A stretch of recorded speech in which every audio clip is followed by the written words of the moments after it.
चरक Sutrasthana chapter number 23। Chapter का नाम है संतर्पणीय अध्याय। इस अध्याय में हम लोग संतर्पण से उत्पन्न रोगों की कारण और चिकित्सा, अपतर्पण से उत्पन्न होने वाले रोगों और उनकी चिकित्सा के बारे में अध्ययन करने वाले हैं। तो यह है संतर्पणीय अध्याय। संतर्पण एवं अपतर्पण दोनों का ही हम लोग यहाँ पर अध्ययन करेंगे। श्लोक नंबर है 4। ये कह रहा है संतर्पण से होने वाले जो रोग हैं उनके निदान क्या है, कारण क्या है। चेष्टाद्वेषी कोई व्यक्ति है, कुछ भी प्रकार का कार्य नहीं करता, बिल्कुल व्यायाम नहीं करता, बिल्कुल निष्क्रिय होकर बैठा रहता है, दिवा स्वप्न करता है, शय्या आसन सुखी रहता, उसको बैठे रहने में, लेटे रहने में, खड़े रहने में बड़ा आनंद मिलता है, सुखी रहता, लगातार उसमें लगा रहता है। संतर्पण से उत्पन्न रोगों के जो नाम है, कोठ, पांडु, ठीक है, पांडु आमय मतलब पांडु रोग, ज्वर, मूत्र कृच्छ, अरोचक, क्लैव्य, बुद्धि मोह प्रमीलक। बुद्धि पर कुछ आवरण आ गया, बुद्धि पे मोह हो गया, अब उसकी बुद्धि काम ही नहीं कर रही है। प्रमीलक, प्रमीलक क्या है इसको फुटनोट्स पर देखेंगे। तो प्रमीलक के लिए कहा है चक्रपाणि ने, प्रमीलक सततम प्रध्यानम, लगातार ध्यान में लगे रहना, आंखें बंद करके जो लगातार ध्यान में लगे रहते हैं वही प्रमीलक है। शोफा, एडिमा जो है, वो सभी जो है संतर्पण से उत्पन्न होने वाले रोग हैं। संतर्पण से उत्पन्न होने वाले रोग तो कोट है, पांडु, ज्वर, मूत्रकृच्छ, अरोचक, क्लैव्य, बुद्धि मोह, ठीक है, प्रमीलक और शोफ। इन सबको आपने देखना है। पढ़ने में आप चाहे से एक बार सारा पढ़ सकते हैं। फिर संतर्पण से जो रोग उत्पन्न हो रहे हैं उनकी चिकित्सा क्या है। चलो हो गया धूमाश्च, धूमपान करवाना है, स्वेदन करवाना है। फिर एक वर्ड आता है अभ्याप्राश। अभ्याप्राश का जो मीनिंग है चक्रपाणि के अनुसार वो है अगस्त्य हरित की। अभ्याप्राश को ही चक्रपाणि ने कहा है कि ये अगस्त्य हरित की है। फिर है चूर्ण प्रदेह, कंडु कोट विनाशना। तो कंडु कोट विनाशक जो चूर्ण और प्रदेह हैं उनका प्रयोग भी आपने कहाँ करना है, संतर्पण जन्य रोगों की चिकित्सा के लिए। समझ में आ रहा है। कंडु कोट नाशक जो चूर्ण है या प्रदेह हैं उनका प्रयोग भी संतर्पण जन्य रोगों की चिकित्सा में है। अभ्याप्राश का मतलब है अगस्त्य हरित की। नेक्स्ट है श्लोक नंबर 14 पर हम देखते हैं। तो मुस्तादिक वात यहाँ बताया, तो मुस्तादिक वात भी संतर्पण जन्य रोगों की चिकित्सा पे है। ऐसे एक वर्ड आ रहा है गोमेद। गोमेद एक मणि है, ठीक है, मणि कह सकते हैं, या ये जो है एक प्रकार का रत्न है, ठीक है ना। तो ये क्वेश्चन एग्जाम में एक बार पूछा गया कि किस रत्न का प्रयोग संतर्पण जन्य रोगों की चिकित्सा के लिए बताया गया है। अभी हम शास्त्र में पढ़ेंगे कि जो गोमेद है वो 9 प्रकार के रत्नों में भी शामिल किया गया है। तो गोमेद का प्रयोग जो है संतर्पण से उत्पन्न रोगों की चिकित्सा के लिए आचार्य चरक ने बताया है।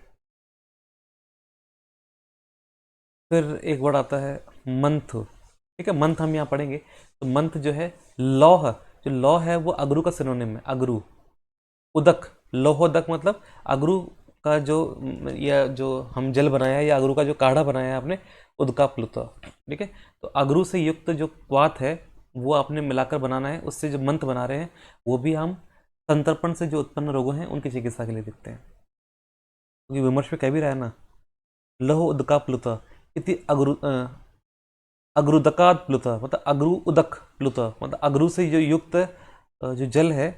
अभी कह रहा है कि इसको बनाएं कैसे, तो उदक कर्णम चडंग विधानेन, चक्रपाणि कहते हैं कि आपने जो लोहोदक है या जो अगरू उदक है इसको बनाएं कैसे, तो इसको जो निर्माण विधि है वो षडंगमान के अनुसार है। तो ये ध्यान रखना, ये क्वाथ नहीं है, क्वाथ नहीं है, ये उदक कल्पना है, ठीक है ना। ये जब पढ़ेंगे चरक चिकित्सा 3 ना, वह मैं आपको डिटेल में बताऊंगा कि ये क्या है, ठीक है ना। फिर यहाँ पर एक ऊपर कहते हैं कि उद्वर्तनम अभ्यंग पूर्वकम, उद्घर्षणम तो अनभ्यंग पूर्वक, चक्रपाणि कहते हैं बिना अभ्यंग करवाए। अगर आप वहाँ पर कुछ चूर्ण वगैरह से घर्षण करते हैं तो वह है उद्घर्षण, ठीक है, और अभ्यंग करवाने के पश्चात कर रहे हैं तो वह है उद्वर्तन, इसको उपटन भी कहते हैं। तो उद्वर्तनम अभ्यंग पूर्वक, पहले अभ्यंग करवाया उसके बाद तो होगा उद्वर्तन। और बगैर अभ्यंग करवाए अगर आप वहाँ पर कुछ चूर्ण वगैरह से घिस रहे हैं, ठीक है, मालिश कर रहे हैं, मसाज कर रहे हैं, तो वह है उद्घर्षण, ध्यान रखना।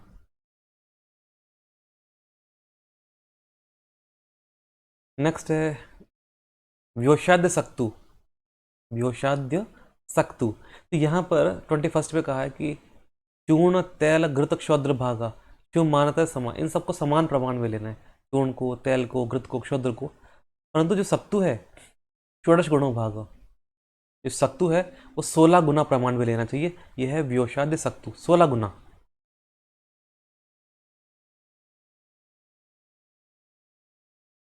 ठीक है, फिर ये कह रहे हैं कि संतर्पण जन्य रोगों की चिकित्सा के लिए व्यायाम करवाना चाहिए हर दिन ना, नित्य डेली व्यायाम करवाएं। यव गोधूम भोजना, यव का सेवन करवाएं, गोधूम का सेवन करवाएं। तो यहाँ पर हम लोग एक मंत्र की परिभाषा देखेंगे, शारंधर ने क्या बताई मंत्र की परिभाषा के लिए, तो इसको आपने को नोट करना है। जले चतुष्पले शीते क्षुण्णम द्रव्य पलम क्षिपेत। ठीक है, जल लेना है, 4 पल जो है शीतल जल लेना है, उसमें आपने 1 पल जो है द्रव्य को डालना है। जले चतुष्पले शीते, ठंडा पानी लेना है 4 पल, द्रव्य जो मटेरियल है, ड्रग है, वो लेनी है 1 पल। मृत पात्र, मिट्टी के पात्र में मंथेत, मथ लेना है इसको। तो यही क्या है, मंत्र कल्पना है, मंत्र कल्पना। ठीक है, तस्माच द्विपलम पिबेत, मात्रा हो गई इसकी 2 पल, मात्रा 2 पल, शारंधर मध्य खंड का है। तस्माच द्विपलम पिबेत, 2 मात्रा, सॉरी मात्रा है इसकी 2 पल। तो ये मंत्र की परिभाषा है। नेक्स्ट हम देखते हैं अपतर्पण के अंदर। तो अपतर्पण से जो उत्पन्न होने वाले रोग हैं, ज्वर है, कास अनुबंधश्च, मतलब कास वहां पर जुड़ा हुआ है।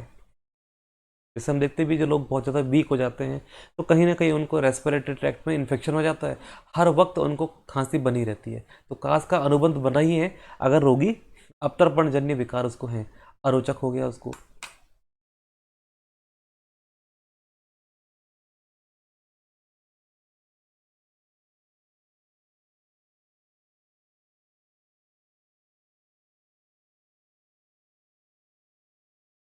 ठीक है, फुटनोट्स पे एक लाइन कह रही है कि जो है संतर्पण संज्ञकस्य अपि अपतर्पण रूपता गया। ठीक है, तो ये जो है आप संतर्पण में भी इसका प्रयोग करें और अपतर्पण में भी करें, हालांकि ये कोई इंपॉर्टेंट नहीं है, आप चाहे छोड़ सकते हैं इसको ना। नेक्स्ट है अपतर्पण से हम लोग पढ़ रहे हैं, हम लोग उन्माद हो गया, फिर प्रलाप हो गया, विणमूत्र संग्रह, अरे कुछ खाया ही नहीं तो जाएगा क्या, ठीक है ना। विणमूत्र संग्रह, मलमूत्र का अवरोध है, कुछ खाया नहीं है, अपतर्पण है उसको ना। पर्वास्ति संधि भेदश्च, उसके जॉइंट्स में, ठीक है, पर्व में, ठीक है, पर्व भी एक ही बात है, संधि मतलब जो है अस्थि जो है, बोन्स हैं, बोन्स के जॉइंट्स हैं, उन सभी में उसको वेदना हो रही है। ऊर्ध्व वातादय, ठीक है, हालांकि जब वो पर्व और संधि एक ही बात है, ऊर्ध्ववात से वो पीड़ित है, ऊर्ध्ववात।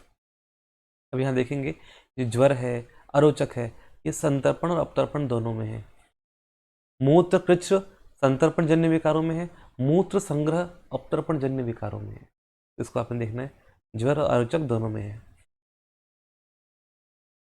संतर्पण के 2 भेद हैं, संतर्पण के 2 भेद क्या क्या हो गया, पहला हो गया सद्य, इंस्टेंट तर्पण कर दिया, दूसरा हो गया अभ्यास तर्पण, रेगुलर यूज किया आपने, अभ्यास किया उसको, ठीक है, सद्य और अभ्यास तर्पण। तो सब कह रहा है कि सद्य क्षीणो ही सद्यो वही तर्पणेन उपचीयते, जिसको एकदम से सद्य क्षीण हुआ है उसको सद्य जो है संतर्पण या सद्य तर्पण भी करना चाहिए।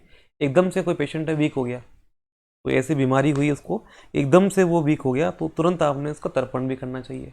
तो सद्य क्षीण में सद्य तर्पण का प्रयोग है। फिर कह रहा है कार्यत्वम अत्वरमाण्य भेषजम चिर दुर्बले, चिर दुर्बल है, बहुत क्रॉनिक डिजीज की वजह से वो दुर्बल हुआ है, तो वहां पर आपने अभ्यास तर्पण करना चाहिए, अभ्यास तर्पण। फिर कराइए हिता मांस रसास तस्मई पयांसी च घृतानि च, पय मतलब दूध है, घृत है, मांस रस का प्रयोग करना है आपने, जो कि चिरकाल से जो है उनका अपतर्पण हुआ है, क्षीण हो चुके हैं, स्नान करवाना चाहिए। बस्ती अभ्यंग तर्पणाश्च, तो तर्पण करवाएं वहां पर। नेक्स्ट है इसी प्रकार से जो है अगर किसी रोगी को ज्वर हो रखा है, मूत्र पृच्छ हो रखा है, ठीक है, अगर अपतर्पण के कारण ज्वर हो गया है, मूत्र पृच्छ हो गया है, तो आपने वहां पर शर्करा, पिपली, तैल, घृत क्षोद्री, ठीक है, इन सभी से युक्त, और उसमें जो सत्तू है वो होना चाहिए दुगना। हमने पढ़ा था वहां पर, अब जो संतर्पण से जो युक्त विकार थे वहां पर सत्तू का प्रमाण था 16 गुना। इससे आपने मंत्र बनाना है। शर्करा, पिपली, तेल, घृत और क्षुद्र से युक्त, और उसमें सत्तू मिलाना है आपने 2 गुना।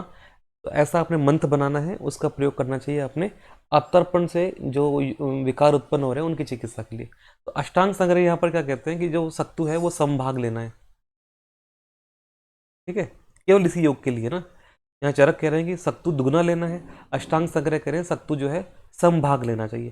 तो मंत्र में सत्तू का जो प्रमाण है उसके लिए एक नियम है, इसको आप नोट कर लीजिए। मंत्र निर्माण में सत्तू की मात्रा का उल्लेख न होने पर सत्तू अन्य द्रव्यों से दुगना लेना चाहिए, ठीक है, दुगना लेंगे। अगर मात्रा का उल्लेख नहीं है तो, अगर द्रव का उल्लेख नहीं है तो उसे जल में घोलना चाहिए, ठीक है ना। 36 पे है मदिरा क्षौद्रम शर्करा, ठीक है। ये भी कहाँ ले रहे हैं हम लोग, अगर बात का अनुलोमन नहीं हो रहा तो ये जनरली जो भी अपतर्पण से युक्त विकार है उसकी वजह से वहाँ कोई कॉम्प्लिकेशंस हैं तो वहाँ पर आप मदिरा क्षौद्र शर्करा प्रयोग करें, कोई खास नहीं है, कभी नहीं पूछेगा। पाणित का प्रयोग कर सकते हैं अपतर्पण से युक्त विकारों में, अगर वहाँ पर क्या हो रहा है मूत्र कृच्छ है तो मूत्र कृच्छग्नम उदावर्त हरम, उदावर्त को दूर करेगा, मूत्र कृच्छ को दूर कर रहा है फाणित, ठीक है। तो फाणित से युक्त तो अगर आप मंत्र ले रहे हैं या कुछ, ठीक है, कोई और कोई औषधि योग का प्रयोग कर रहे हैं तो कह रहा है मंथ, तो खरजूर, मृद्विका, वृक्षाम्ल, अम्लिक, दाढ़ीमई, ये सब खट्टे द्रव्य हैं। इन सब से युक्त अगर आप मंत्र बना रहे हैं, पुरुषक मतलब फालसा है, स आम्लकई युक्त, तो आम्लकई तो मतलब सभी खट्टे जो द्रव्य हैं उनसे युक्त अगर आप मंत्र बनाते हैं तो वह है मध्य विकार युक्त, ठीक है। अगर किसी को मध्य के बाद में हैंगओवर हो जाता है तो वहां पर आपने मध्य जो है इस प्रकार के मंत्र का प्रयोग आपने करना चाहिए। हैंगओवर से युक्त जो मध्य मतलब जो है कंडीशंस है उनके लिए इस प्रकार का मंत्र का प्रयोग करें, और ये काम करता भी है, अच्छा काम करता है ये। नेक्स्ट है स्वादु अम्लो जलकृत सस्नेह वृक्ष एव वा सद्य संतर्पणो मंथ स्थैर्य वर्ण बलप्रद। कह रहा है कि जो मंत्र है स्वादु मतलब मधुर है अथवा अम्ल है, दोनों दोनों कंडीशन है यहाँ पर। स्वादु भी है मतलब मधुर भी है, अम्ल भी है, जल में घोला गया है। फिर विपरीत बात हो गई कि स्नेह से युक्त है अथवा रुक्ष है, स्नेह युक्त भी है रुक्ष भी है, वो सद्य संतर्पण करेगा, सद्य संतर्पणो मंथ स्थैर्य वर्ण बल प्रद, वो शरीर में स्थिरता उत्पन्न करेगा, वर्ण और बल की प्राप्ति करवाएगा, ठीक है। इस प्रकार से ये अध्याय जो है समाप्त होता है। छोटा चैप्टर है, इसको आप बार बार पढ़ेंगे समझ में आ जाएगा, याद हो जाएगा।